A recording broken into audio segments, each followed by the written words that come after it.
qala qala Rasulullah sallallahu alaihi wasallam inna awwala ma yuhasabu bihil abdu yaumal qiyamah min amalihi salatuhu.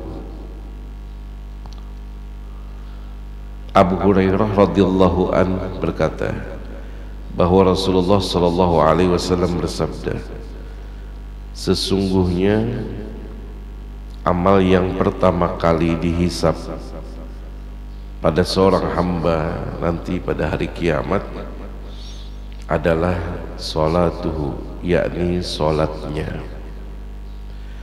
Fa in salahat, jika salatnya itu baik, faqad aflaha wa anjaha, maka ia beruntung dan berhasil. Wa in fasadat, apabila salatnya rusak, artinya tidak purna, tidak hati-hati di dalam rukunnya, syaratnya dan sebagainya, faqad khaba wa khasara, sungguh ia telah gagal dan rugi.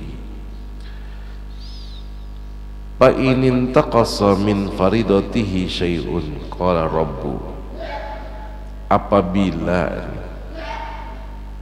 jika berkurang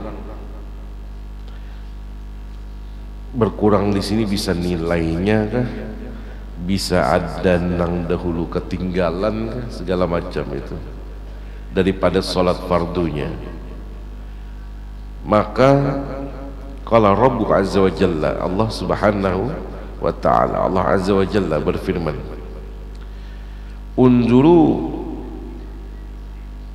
lihatlah, ini kepada para malaikat, hal li abdi min tatawu'in, apakah hambaku itu memiliki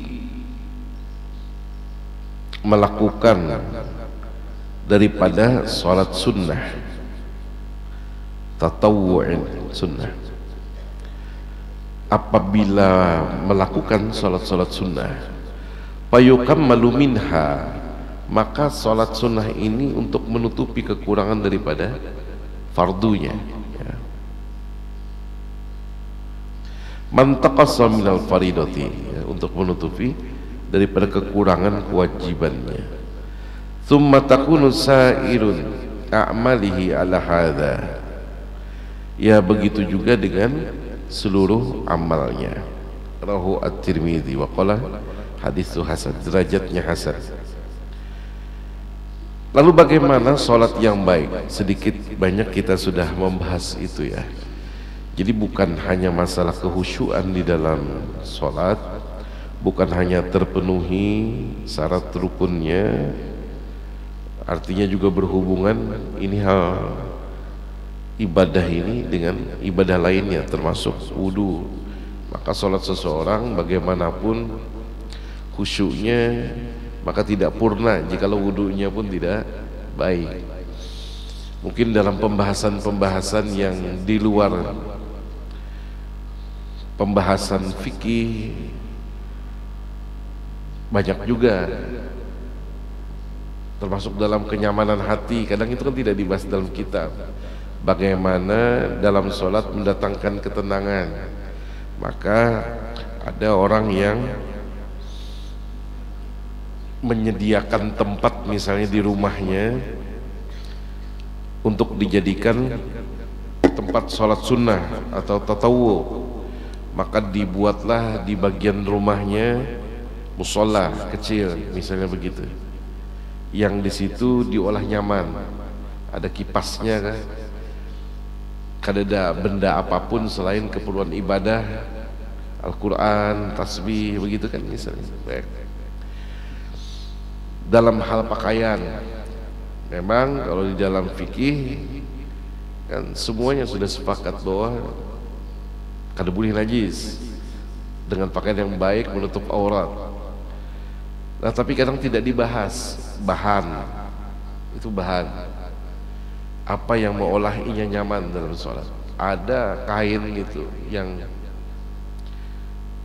kada nyaman kalau orang berkeringat itu cepat bau, kada pas dibawa untuk sembahyang. Ini yang pas dan nyaman dibawa untuk sholat, sampai ke situ. bahasanya malah nyaman itu. Jangan, memang banyak tempat-tempat sholat untuk publik ya, untuk orang banyak, misalnya di mall, di mana-mana, di pasar disediakan itu musola, disediakan juga sarungnya, disediakan mukena rukunya. Tapi setelah disediakan itu kadang tidak diatur siapa penanggung jawabnya, sehingga kadang mohon maaf tapi yang disediakan itu bau karena kada ditapas sekian bulan ya, 2 bulan kada ditapas, mukena kadang berjamur ujar kita tuh tahimanan gitu. Nah itu banyak di ruang publik yang sebenarnya itu harus menjadi perhatian juga.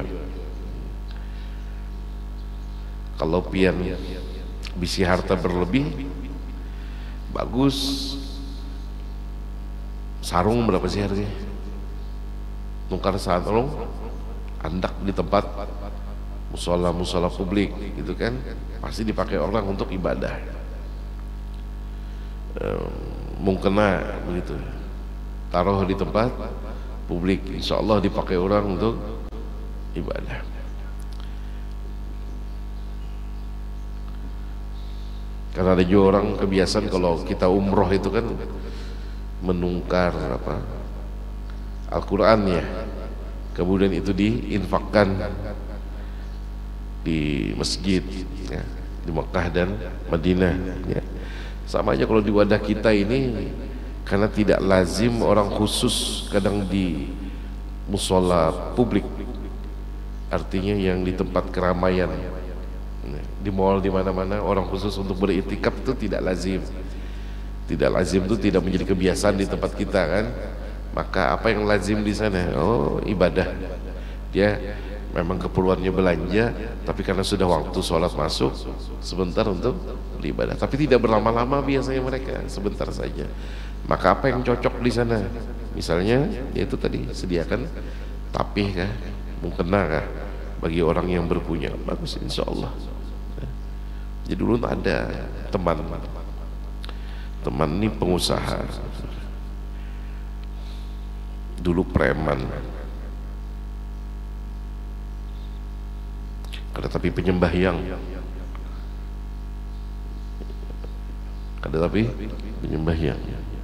alhamdulillah, wah ini penyembahyang, bahkan tatawu'nya digawi, taat dengan keguruan. Jadi sholat duha itu dikerjakan, walaupun sholat lail tidak, tapi sholat duha dikerjakan, sholat wajib. Nah, hendak membayar mengkodok dan lawas gin bingung, pada tahu berapa banyaknya gitu kan, sekian tahun gak ada sembahyang. Jadi menungkar tapih kadang di bulan Ramadan dibagikan, tapih itu dibagikan ke orang banyak. Rutin itu setiap tahun nukar kadang 2 karung di Surabaya ya, di Gresik ya. Nah jadi betakpun tuh kenapa pian ketujuh berbagi sarung, aku nilak ya, jangan mubarak kah, julak kah, lu nggak tahu lak di kiau, karena banyak mengiau julak kalau di Marabahan gitu. Aku nilak lah. Dulu ada penyembahyang, jadi aku bari tapih itu paling gak ada dipakai orang dengan sembahyang, dapat juga amal solehnya. Jadi bagus pemikiran sih dia, ya.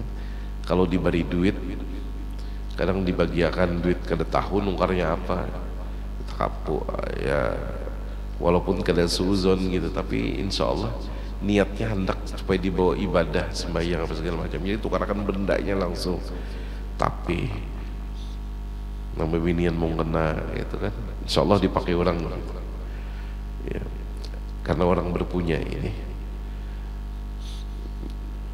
ya. Banyak amal-amal soleh yang bisa kita lakukan kayak ini, bagi minuman gitu kan, diolahkan gasan orang yang beribadah maksudnya.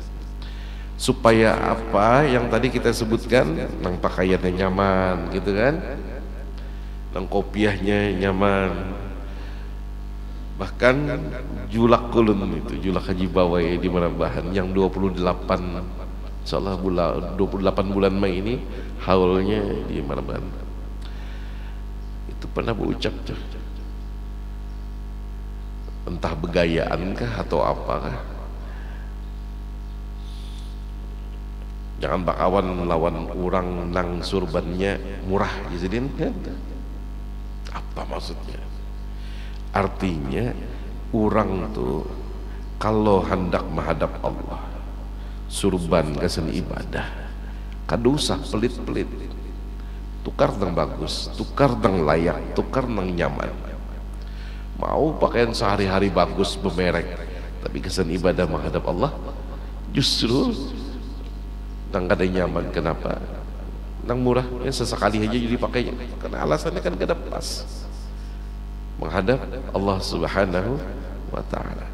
Wah, kita aja menghadap dulu calon mintuhan kayak apa pakaian, hendak bertamu kekasih itu kayak apa pakaian, mentereng bagus berminyak harum segala macam, menghadap Allah.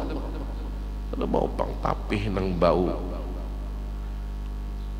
berjamur, kopiah nang sudah kada layak begitu ya. Paling kadang yang di situ diperhatikan, walaupun kita tidak berpunya, ada duitnya aja. Tapi lu salut pian ada orang yang kada berduit, dia mengumpulkan duit tuh lah. Kesan apa? Senukar kopiah jadinya. Senukar kopiah sebayang. Kenapa kopiah nang lawas? Anu sudah kada baik warnanya aja. Kada duit. Kada ada duitnya, cuma mengumpulkan gasan ibadah harian begitu, gasan kenyamanan ia beribadah. Nah, termasuk memperhatikan tentang kiblat. Kenapa jadi ulun ulangi satu hadis ini? Ulun ingin pada hari ini membahas tentang kiblat, karena ini di bulan Mei. Apa hubungannya nanti bulan Mei? Ulun akan jelaskan. Nanti akan ada fotokopian yang dibagikan, insyaallah, yang kalau di YouTube gitu ya, kalau diulang penjelasannya, kalau diulang. Nah, jadi insyaallah jelas saja insyaallah bagi teman-teman yang menonton melalui YouTube. Pada awalnya kan kiblat ini menghadap ke Baitul Maqdis ya. Tapi kadang di Mekah itu walaupun menghadap ke Baitul Maqdis, Rasulullah seringkali mencari posisi yang itu langsung ke Ka'bah dan juga Baitul Maqdis. Kerinduan menghadap Ka'bah itu sudah tertangkap itu sudah diketahui oleh Allah Subhanahu wa ta'ala, sehingga saat di Madinah 1,5 tahun setelah hijrah turunlah surah Al-Baqarah ayat 144. Pada saat beliau berada di satu tempat yang kemudian tempat itu dibangun masjid yang sekarang dinamakan dengan Masjid Qiblatain, masjid yang memiliki 2 kiblat. Pada saat zuhur Rasulullah sholat, setelah turun ayat ini kemudian merubah arah sholatnya. Apa yang disebutkan di dalam ayat tersebut? A'udzubillahi minasyaitonirrajim. Qad nara taqalluba wajhika fis sama. Kami melihat wajahmu, gitu. Artinya sering menengadah ke langit. Falanuwalliyannaka qiblatan tardoha fawalli wajhaka satral masjidil haram. Jadi kami sering kali melihat wajahmu menengadah ke langit, maka akan kami palingkan engkau ke kiblat yang engkau senangi, kiblatan tardoha ya. Fawalli wajhaka satral masjidil haram, maka hadapkanlah wajahmu ke arah Masjidil Haram. Wa haitsu ma kuntum fawallu wujuhakum syatrahu, dan di mana saja engkau berada maka hadapkanlah wajahmu ke arah itu. Wa innal ladzina utul kitaba la ya'lamuna annahul haqqu min rabbihim. Sesungguhnya orang-orang yang diberi kitab, yakni Taurat dan Injil, tahu bahwa pemindahan kiblat itu adalah kebenaran dari Tuhan mereka. Wa mallahu bighafilin amma ya'maluna. Dan Allah tidak lengah terhadap apa yang mereka kerjakan. Nah, seharusnya kan ayat ini menjadi bagian yang perlu kita perhatikan, bahwa menghadap ke Baitullah, penyempurnaan dari ibadah sholat, ya kan? Syariat Islam itu kan bertahap tentang masalah sholat. Yang tadinya sholat lail adalah wajib, bahkan Rasulullah menghabiskan sebagian besar malamnya untuk sholat lail. Kemudian setelah peristiwa Isra dan Mi'raj, maka sholat lail itu menjadi sunnah tatawwu, ya. Yang wajib itu kan 5 waktu, tapi menghadapnya masih ke Baitul Maqdis. Setelah hijrah ke Madinah, di Madinah ini era penyempurnaan syariat, ya, hampir semua ibadah itu, maka disempurnakan dengan menghadap kiblat yang diinginkan oleh Nabi Muhammad, yang sudah ditetapkan juga oleh Allah Subhanahu wa taala. Apa itu? Ka'bah. Nah, disempurnakan. Ya, ibadah-ibadah lain juga begitu. Puasa 3 hari dalam 1 bulan itu wajib semenjak era Nabi Nuh. Terus kan kemudian disempurnakan 1,5 tahun setelah hijrah, setelah turunnya mengenai ayat berpuasa Ramadan, Al-Baqarah 183. Zakat disempurnakan di Madinah. Haji pun disempurnakan pada saat haji wada, ya, Rasulullah sudah hijrah di Madinah. Jadi penyempurnaan itu. Nah, jadi menjadi perhatian membetulkan arah kiblat. Insya Allah kalau di masjid kita sudah ada softnya, tapi di rumah pian maampar sejadah, imbah tuh dilipat sejadah itu, diampar berikutnya belum tentu sama. Bisa jadi miring ke kanan sedikit, bisa jadi miring ke kiri. Lalu bagaimana agar dipaskan? Maka orang mengukurnya, kalibrasi, kalau bahasa orang wah ini, kalibrasi arah kiblat. Dulu pakai jidar. Dulu ahlinya adalah Kiai Haji Hanafi Gobet, pakai itu. Dulu Masjid Jami Sabil Muhtadin, beliau yang ngukur dulu itu. Sekarang agak jarang orang yang ahli dalam ilmu falak. Dulu pakai jidar, terus kemudian kompas. Nah, cuma kompas ini kan rawan. Pian mengukur misalnya kompas, bawa ke masjid mana, misalnya masjid sini atau masjid Sabilal begitu kan ya. Ada orang yang bingung, kenapa ada pasnya aja? Diulangi, ukur di depan, ukur belakang, samping kanan, samping kiri, insya Allah beda. Tergantung di mana meletakkan kompas itu. Jadi kalau kompas kan di bawah ini kan cor-coran besi. Ya, kalau hendak membuktikan nih meja, nih ada paku, andak japarak paku, lawan andak di tengah, beda hasilnya. Itu kompas itunya kada stabil kalau parak lawan besi. Nah, itu. Lalu belakangan ada Global Positioning System (GPS). Kemudian ada diodolit untuk mengukur sudut, yang biasa dipakai orang untuk mengukur tanah gitu ya, bubuhan BPN biasanya mengukur berapa ketinggian, jarak itu bisa diukur dengan diodolit, sudut itu bisa diukur. Nah, tapi ada satu cara yang lebih efektif dan lebih pas. Apa itu? Dengan menggunakan bayang matahari, Rasdul Kiblah namanya, atau istiwa a'zam, di mana posisi matahari itu dalam setahun 2 kali matahari berada tepat di atas Ka'bah. Kayak contoh kan, misalnya ini, nah pas datang wadah ini kau jadi contoh. Ini Ka'bah, matahari itu di sini dah. Depan matahari lonjong gitu. Ini contoh ini. Nah, matahari di atas Ka'bah.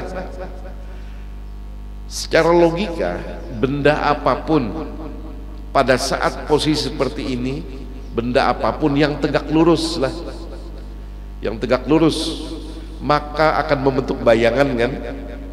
Ya lah, bayangan matahari kan? Kalau kayak ini bayangannya pasti ke arah sana, sebab mataharinya di sini. Di sini pasti kayak ini hadapnya. Jadi posisi bayangan itu pasti menghadap ke arah kiblat. Ini dipakai di daerah Jazirah Arabia sampai ke Pakistan, kemana Mesir gitu, yang disebut dengan istiwa azam. Nah, di Indonesia bagaimana? Di Indonesia pada saat istiwa azam kita masih ada bayangan matahari, itu masih ada. Tapi kalau daerah Kota Baru sampai ke daerah timur Indonesia itu sudah tidak ada lagi, karena sudah malam di sana, tidak ada lagi. Kapan itu terjadi? Terjadinya ini tahun apa ini? Kabisat atau Basito?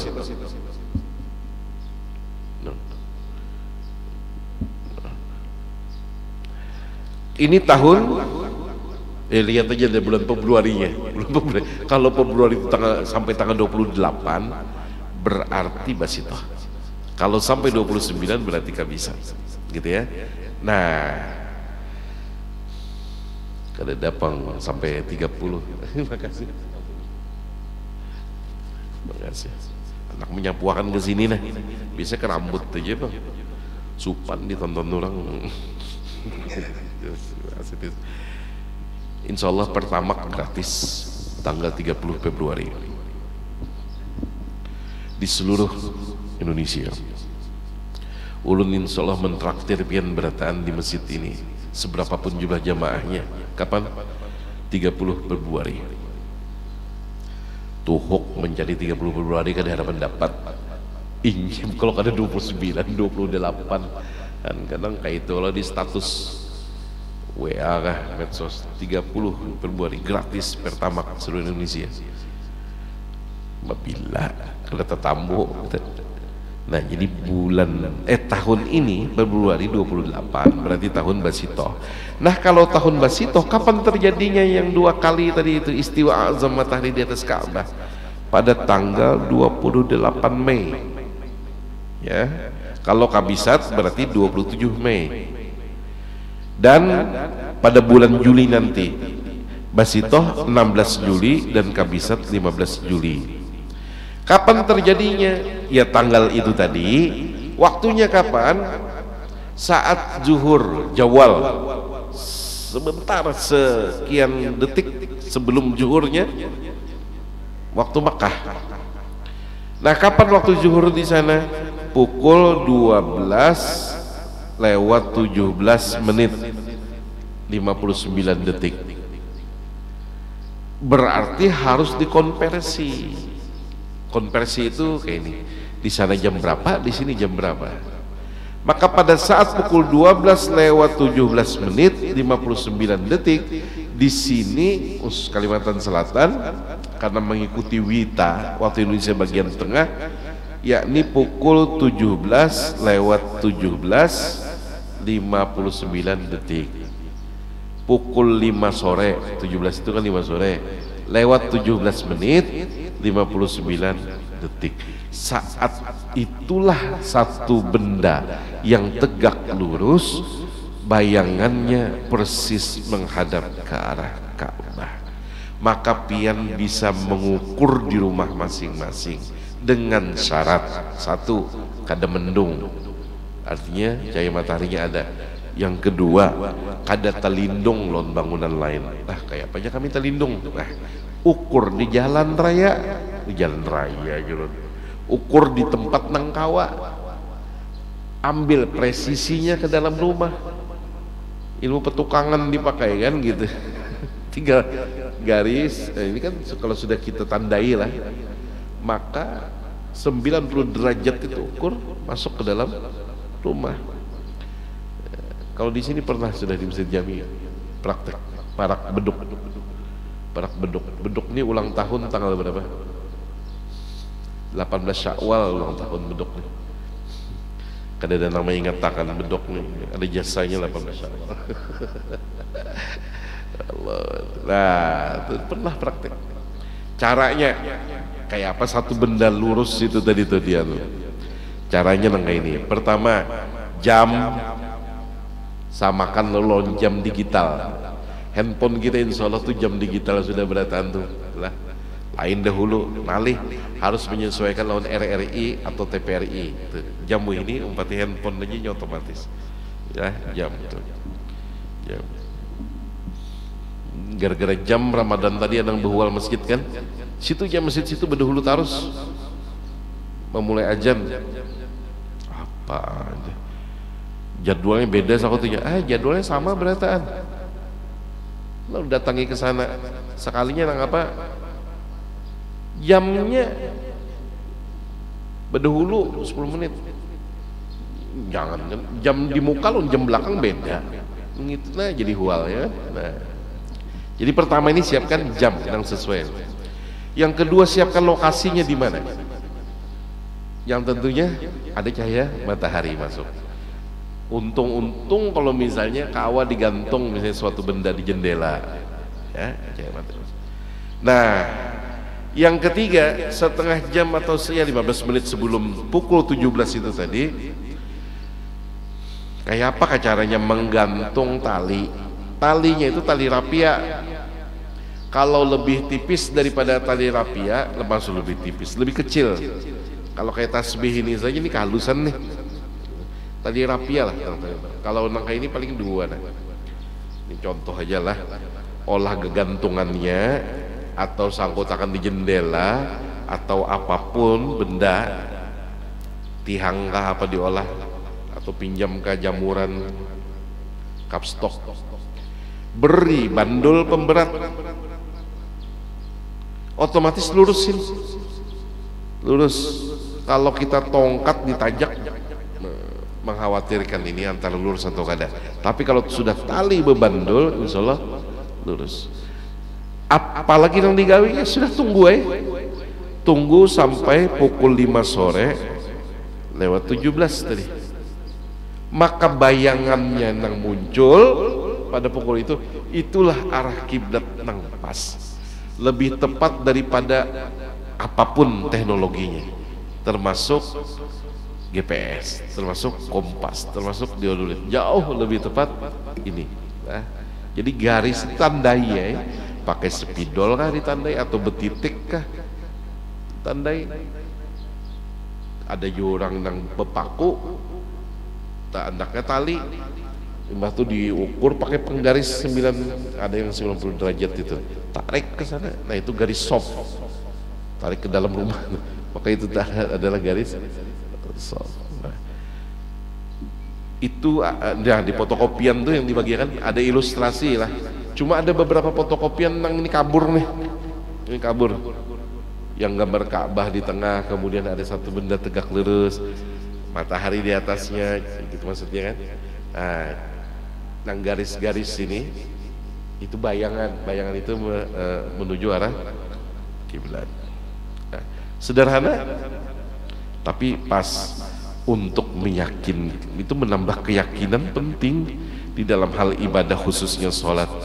Ya khususnya di rumah-rumah kita ini untuk sholat tatawu, sholat sunnah begitu kan, dalam ibadah-ibadah lainnya. Sebenarnya kiblat ini berpengaruh terhadap banyak hal, termasuk sunnah membaca Al-Quran, zikir menghadap kiblat, termasuk kada boleh misalnya kalau set itu menghadap, jadi kita buang hajat itu menghadap ke arah kiblat diatur. Jadi bagian yang penting sebenarnya di dalam kehidupan kita tentang kiblat ini. Nah ini aja yang kita bahas ya, karena sudah masuk waktu isyraq. Kita tutup bersama dengan kafaratul majlis. Subhanakallahumma bihamdika asyhadu an la ilaha illa anta astaghfiruka wa atubu ilaika. Karena doanya kita bersama-sama setelah salat sunnah syuruk. Akhirul kalam, minta reda, minta halal. Wallahu a'lam. La ilaha illallah, la ilaha illallah, la ilaha illallah. Assalamualaikum warahmatullahi wabarakatuh.